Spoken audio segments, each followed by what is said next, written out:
4.5 billion years ago, it began to collapse, perhaps triggered by the explosion of a nearby star. The cloud was pulled inward by its own gravity into a flat spinning disk.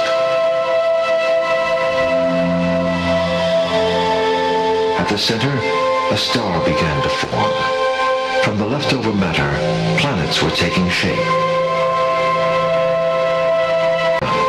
Anew.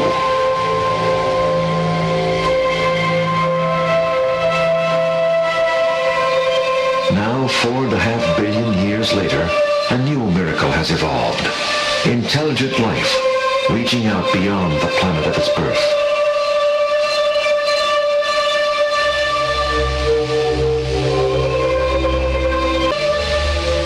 This is the story of these worlds, and the star that rules their lives. This is the story of our amazing solar system.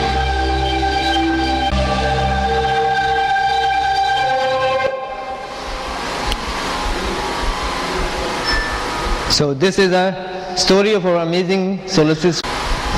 So this is what discovered by the scientists in 20th century and has become an established scientific fact. Now, let us see what Qur'an says about the creation of the universe, not today, not yesterday, but 1,400 years ago.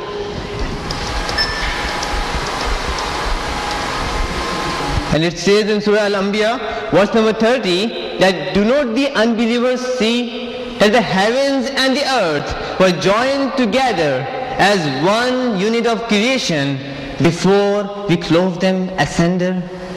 Now in the first part of this verse, it is saying that the heavens and the earth were joined together as one unit of creation. This is what discovered by the scientists, that they say that the heavens and that initially this whole universe was joined together as one big ball or one big mass. And then the second part of it, it is saying that we clove them asunder. Means a secondary separation, a big bang, an explosion. Means the Quran is saying that there was afterwards a separation, and through these separation the galaxies came out, and galaxies were further divided, and that is what the formation of universe in today's time. So this is what exactly discovered by the scientists in 20th century. So just imagine 1400 years ago in the deserts of Arabia, this book was appeared which is revealing such profound, striking and scientific established facts which scientists were able to discover only in the recent times, which the glorious Qur'an has already informed us about 1400 years ago already. So this is amazing, and this is far more superior. Let's move forward. Expanding universe. In 1925, it was Edwin Hubble.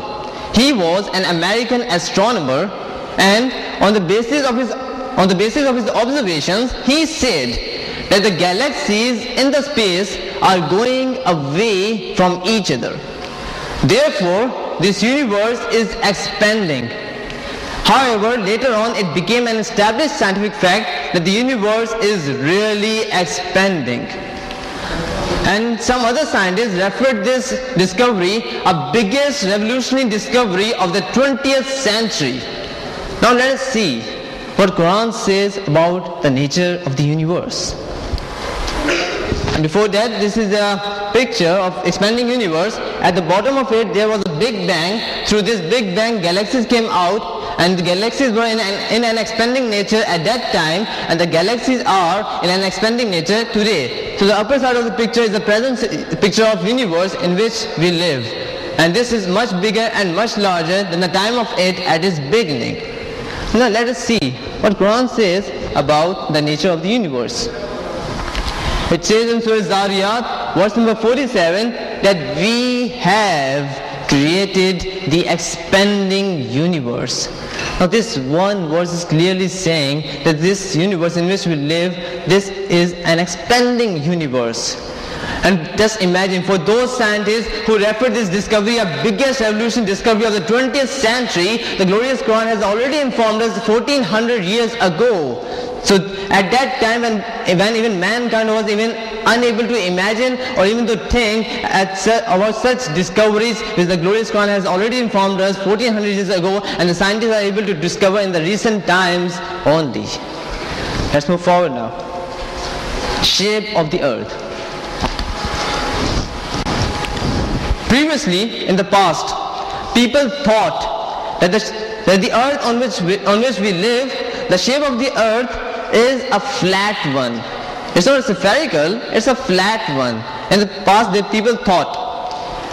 And they were afraid to travel long journeys because they thought that the shape of the earth is a flat one, so they will fall out if they travel long journeys from the earth. Then in 1597 it was Sir Francis, the very first person and he observed and proved this fact that the earth on which we live is not a flat one but it's a spherical one. He was the very first person who proved this fact. Now there are some verses in the Qur'an which are giving us solid signs, strong signs that the shape of the earth is not a flat, it's spherical. Let us see what is that about.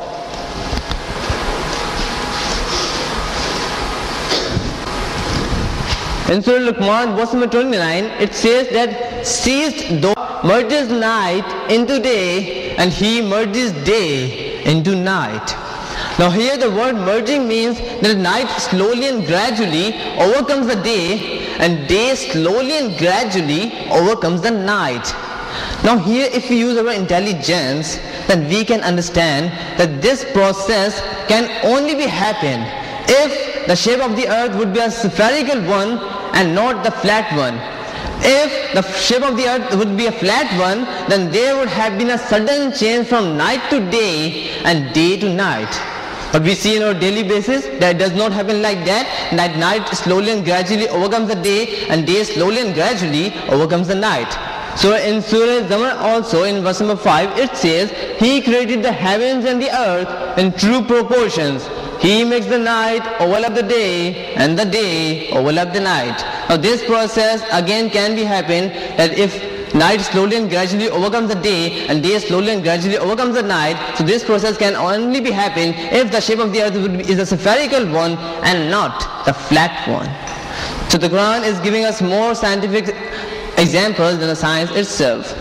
Anyhow, later on, when science got more advanced, they said that the shape of the earth is not total round shape, not like a circular shape, not like a football, but the shape of the earth is quite geospherical, like the shape of an egg, like the shape of an oval, little curved from the center and flattened from the poles.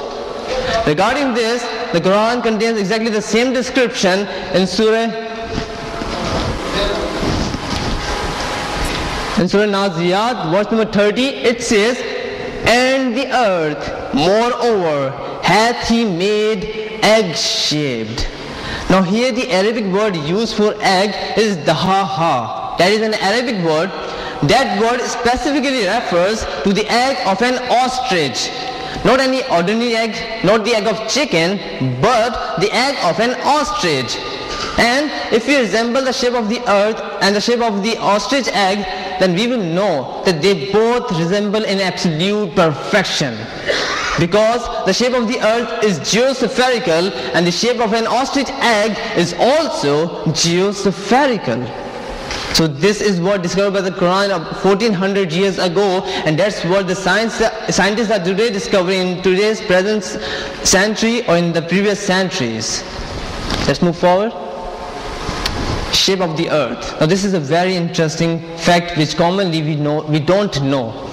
That is about that the earth on which we live, the volume of the earth is getting